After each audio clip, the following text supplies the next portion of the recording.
일산맥병원 간호부입니다. 레빈큐브 삽입에 대해 설명하겠습니다.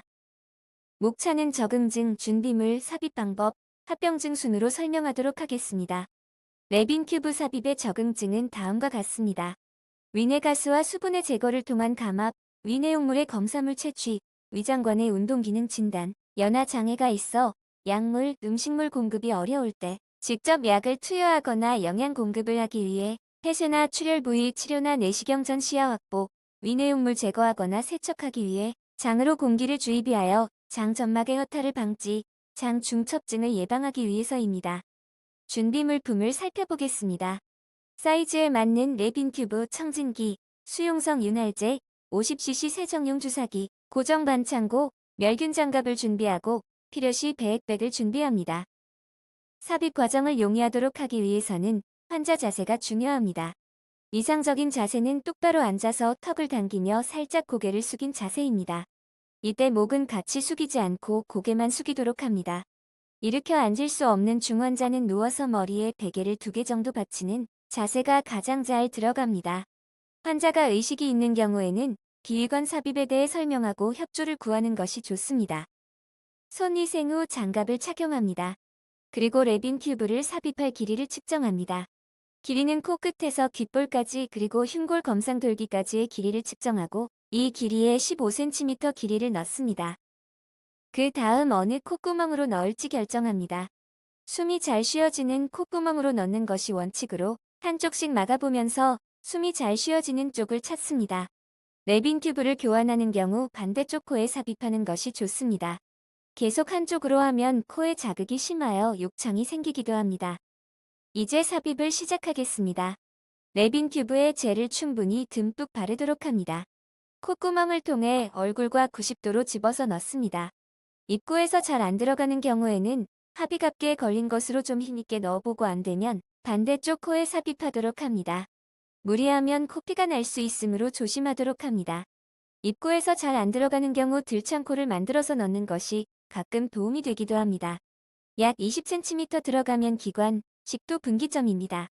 레빈큐브 삽입 과정 중 중요한 단계로 환자에게 침을 삼키도록 합니다. 삼키는 순간 후두개가 후두를 덮으므로 그 순간 밀어 넣어 식도로 들어가게 합니다. 협조가 불가능한 경우에는 후두를 통해 기관으로 들어가기 쉽습니다. 기관으로 들어가면 환자의 얼굴이 청색증이 보이고 기침을 하거나 고통스러워하므로 알아챌 수 있습니다. 하지만 환자가 의식이 없는 경우에는 반응이 없어 알아채기 힘들므로 주의해야 합니다. 식도로 들어간 것으로 생각되면 최대한 신속하게 삽입하여 목표한 삽입 길이만큼 넣고 멈춥니다. 가장 중요한 과정으로 레빈큐브의 위치를 확인하는 단계입니다. 먼저 입안에 꼬여있지 않은지 확인합니다. 그 다음 목표한 삽입 길이를 유지한 상태로 50cc 세정용 주사기로 공기를 넣으면서 청진기로 에피가스트릭 부위에서 청진을 합니다. 정상 삽입된 경우 부글거리는 소리가 들립니다. 필요시 복부 엑스레이를 촬영하여 위치를 확인합니다. 마지막으로 위치를 정확하게 확인하였으면 테이프로 고정을 하고 환자 보호자 교육을 합니다. 레빈큐브 삽입과 관련된 합병증은 기관 삽입, 비출혈, 식도밀환 위출혈, 중이염 비강밀환 흡인 등이 있습니다.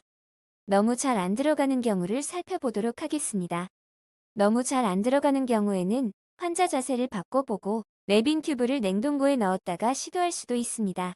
사이즈가 더 굵은 것을 사용하는 방법도 있으나 성공하여도 환자의 불편감이 심해지므로 신중하게 고려하며 그래도 안 된다면 손을 바꿔보도록 합니다. 기관 삽관이 되어 있는 의식 없는 환자는 맞는 자세가 힘들 수 있어 누워있는 채로 넣는 것이 효율적입니다. 기관으로 삽입되는 경우는 거의 없으나 입안에 꼬여있는 경우가 많으므로 반드시 확인합니다. 계속 실패할 때마다 점막 출혈, 혈액학적 합병증이 증가할 수 있음을 명심하고 무리하게 시도하지는 않습니다. 임상적 실전 노하우를 알아보도록 하겠습니다. 협조가 안 되는 환자는 힘을 주면서 무의식적으로 혀를 뒤로 눌러 인두를 통과하지 못하게 합니다. 이런 경우 넣어도 계속 입으로 나오게 되므로 주사기에 물을 담아서 1cc 정도 삼키게 하면서 넣으면 인두를 통과시킬 수 있습니다. 그러나 흡인의 위험이 있는 환자에게서는 주의를 해야 합니다. 레빈큐브 삽입의 금기는 다음과 같습니다. 상악부환명의상의 경우는 큐브가 뇌내 삽입될 수 있으며 식도협착 식도계실 환자는 식도천공 위험성이 높아집니다. 참고로 식도정맥류가 있는 경우에는 비교적 안전합니다. 참고 문헌은 다음과 같습니다. 이것으로 레빈 큐브의 삽입 교육을 마치도록 하겠습니다.